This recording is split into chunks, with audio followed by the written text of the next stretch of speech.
Hey, it's Andy and John here from Car Repairs Made Easy, and tonight we're doing an oil change on a 2004 Chevy Impala with a 3.4 liter engine. This particular car takes 4.5 quarts of oil with a filter change. We kind of got everything prepped up here. We've already taken the filler cap off. It even tells you what oil weight that the manufacturer recommends, 5W30. We're going to use synthetic because that's just a preference that the customer has. We pull the dipstick tube up, or the dipstick up. Either pull it up or take it all the way out. It's just a reminder for us to check the oil level when we're done. That's how we know we're finished. We've already set the funnel in place. We have things set up. So what we're going to do is we're going to crawl underneath the car, grab a drain pan, drain the oil, snatch the filter out. So that's what we're going to do now.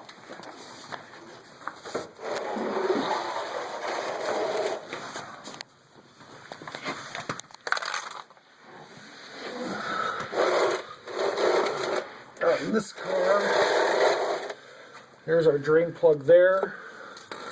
Get some light here. It's a 15 millimeter. Is that too much light? Yeah, it's washing it out. There you go. 15 millimeter drain plug. So we just grab our ratchet and our 15 millimeter socket. One thing I thought about, and we don't have another socket to show you, is you want to make sure you use a 12-point socket or a 6-point socket. So it only has 6 points on it with the wide flat edges. That's the best to use so you don't strip it, round it off, or strip it out. And we're just going to break this loose.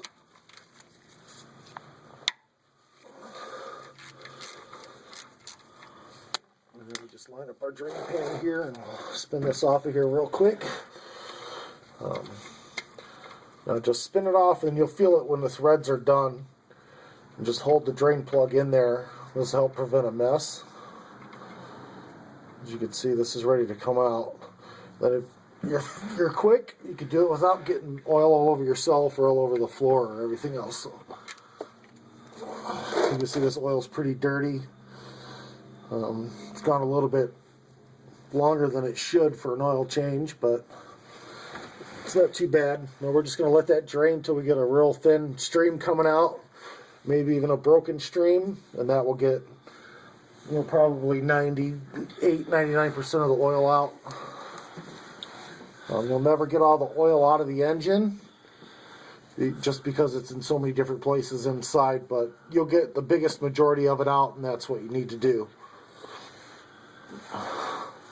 While that's draining, I'll show you here on the drain plug that you have a little O-ring or a rubber seal. Some of them have a metal seal with a rubber in the center. There's that there. You'll see that there. You want to make sure that's not damaged or missing, because if it is, that'll cause an oil leak. And this one seems to be okay.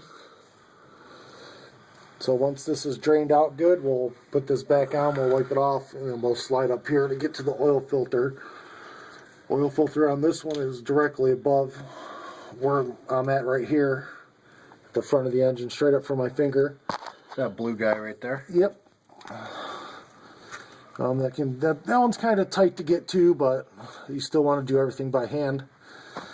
It's not too bad. It's a lot easier if you have it up in the air on a lift, but we are doing it on the ground, so it'll just be a little more difficult to get our hand in there to pull it loose. Alright, as you can see, how's that look? Yep. You can see that it's starting to get thin. You can probably see the stream of oil moving around a little bit. You even hear it dripping as opposed to running in the pan if I shut up. One thing is, note that you want to do this while the engine is slightly warm, not hot, but that makes the oil more fluid and it comes out quicker.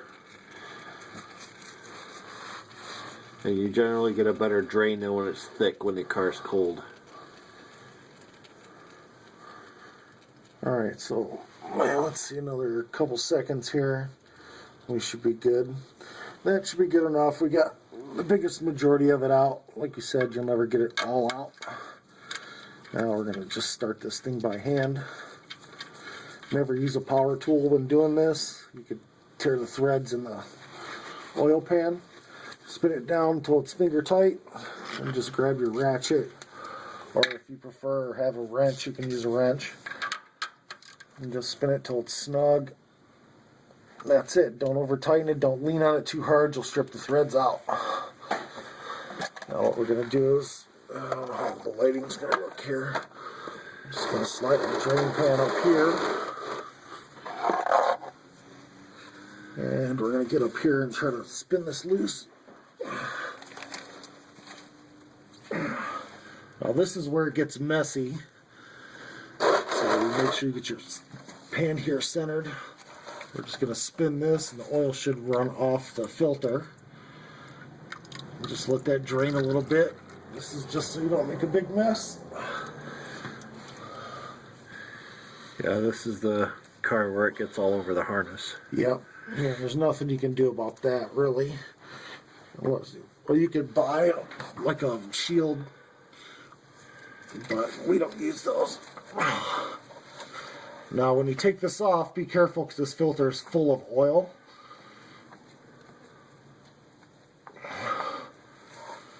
And you'll see this when I come down here, I'll dump it out. You can see that that's still full of oil. So that could be messy, and if you drop it, it'll splash.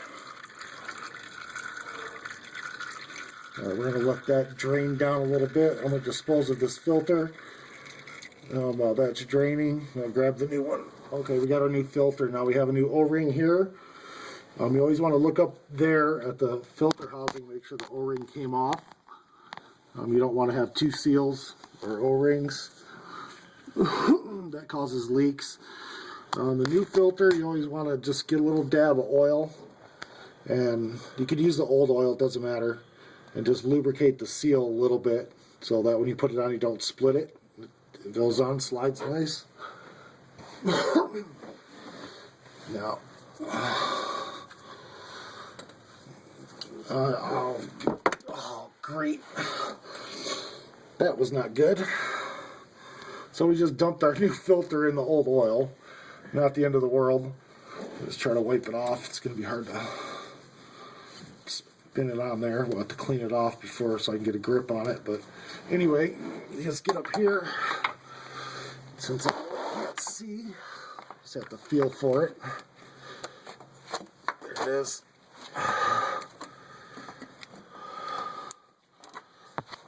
Pan's in the way. I think that's it, right? Now we just got to spin this thing on.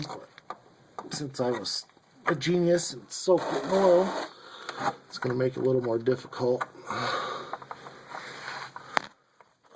Always works a whole lot better when you don't drop it in the oil. I don't know if I can get my arm in there at this angle.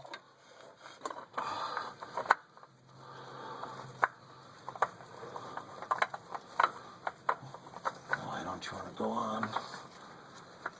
There we go, it's going. Just real slippery.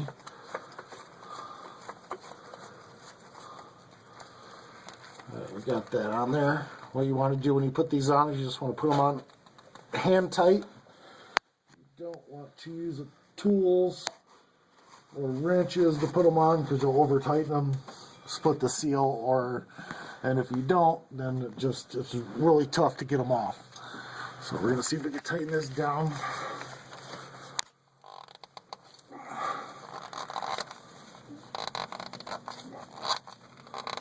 Oh, there we go. Alright, so now we got that in there, hand tight. What I'm going to do is I'm going to spray everything down with some cleaner, get this oil off of here, clean that off. Okay, now that we got all the mess cleaned up from underneath, from me dropping the oil filter into the dirty oil, now we're on the top.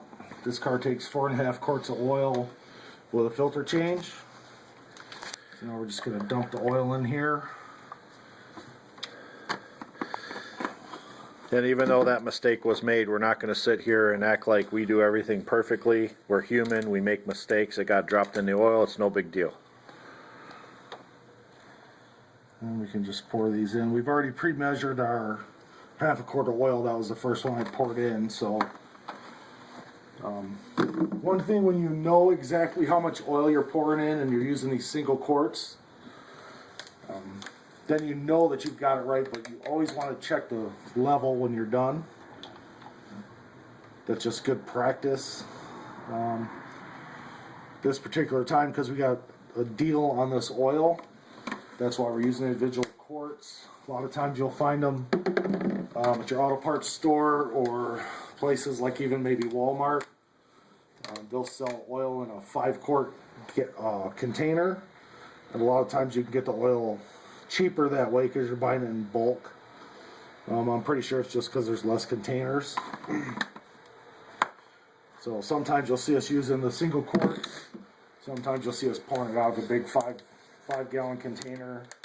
It's just, we just go with whichever's cheaper. But we don't skimp on quality for price. So, you know, we like to use synthetic oil in the cars we work on. We'll typically do that unless someone says, no, I just want conventional oil because of the cost.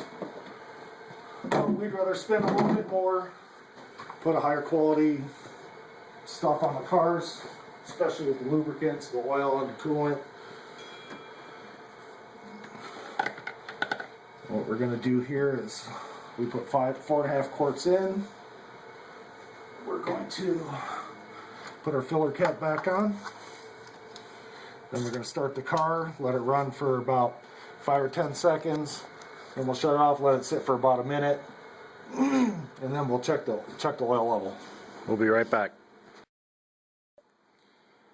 Alright, we've ran the engine, let it sit, let the oil settle in.